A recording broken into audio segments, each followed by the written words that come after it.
Different season but same scenario for east Bengal. ফের একবার কোচকে নিয়ে সমস্যাতে লাল হলুদ। কার্টেসি লাস্ট 3টে ম্যাচে winless red and gold brigade.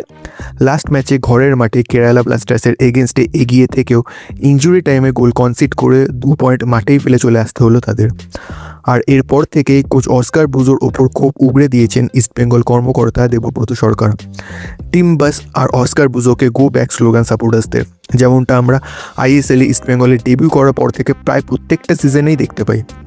Kerala ব্লাস্টার্সের এগেনস্টে টিমের পারফরমেন্স দেখার পর থেকেই যথেষ্ট ক্ষুব্ধ সমর্থকরা। ইভেন কর্মকর্তা দেবব্রত সরকারের মতে এর থেকে জঘন্য ফুটবল হয় না। ম্যানেজমেন্ট এত ভালো টিম করার পরেও এত খারাপ পারফরমেন্সের জন্য প্রত্যেকটা সাপোর্টার আপসেট।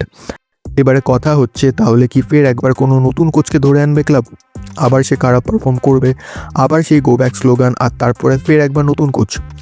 বিগত 5-6 বছর ধরে সেম সাইকেল রিপিট করছে club, but net result zero.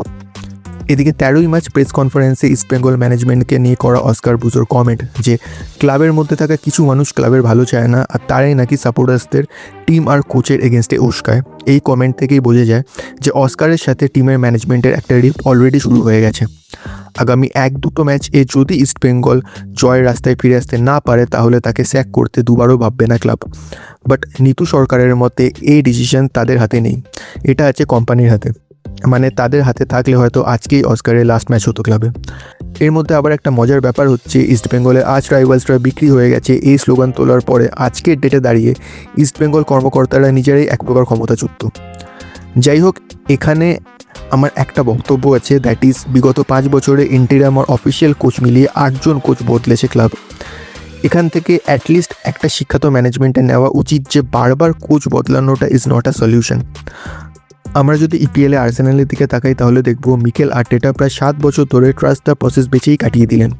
জেতার মধ্যে বিগত 7 বছরে জিতেছেন 3টে ট্রফি, তার মধ্যে প্রিমিয়ার লিগ বা চ্যাম্পিয়ন্স লিগ নেই। 2020 থেকে কোনো ট্রফি জেতেননি তিনি, but still he is the coach of the team. আর্সেনালের কাছে কি কোচকে রিপ্লেস করার স্কোপ ছিল না, বাট তাও তারা আর্টেটার উপরে ভরসা রেখেছে। আর এদিকে 5টা ম্যাচ জেতে না যেতেই গো ব্যাক স্লোগান উঠে যাচ্ছে। এর আগে সুপার কাপ জেতানো কোয়াড্রাটের সাথেও তাই হয়েছিল। আমার একটাই বক্তব্য, অ্যাটলিস্ট 2-3টে সিজন টাইম দেওয়া হোক কোচকে। এত হড়বড়ি করে কোচ চেঞ্জ করে গুয়ার্দিওলাকে আনতে পারবে না তোমরা, আর আনলেও কোনো লাভ হবে বলে আমার মনে হয় না। And above all, good things takes time. But আমি যাই বলি, আইএসএলের আগামী 2টো ম্যাচের মধ্যেই অস্কারের ভাগ্য নির্ধারণ হয়ে যাবে। যাই হোক, অস্কার বুজোকে নিয়ে আপনাদের কী মতামত? আর টিমের এই খারাপ পারফরমেন্সের জন্য কি শুধুমাত্র অস্কার বুজোই দেয়, না প্লেয়ার্সরাও রেসপন্সিবল? এই বিষয়ে আপনাদের মতামত কমেন্ট করে জানাতে ভুলবেন না। অস্কার বুজোকে কি আরও টাইম দেওয়া উচিত? এই বিষয়ে আপনাদের ওপিনিয়ন অবশ্যই আমাদেরকে জানাবেন কমেন্ট করে।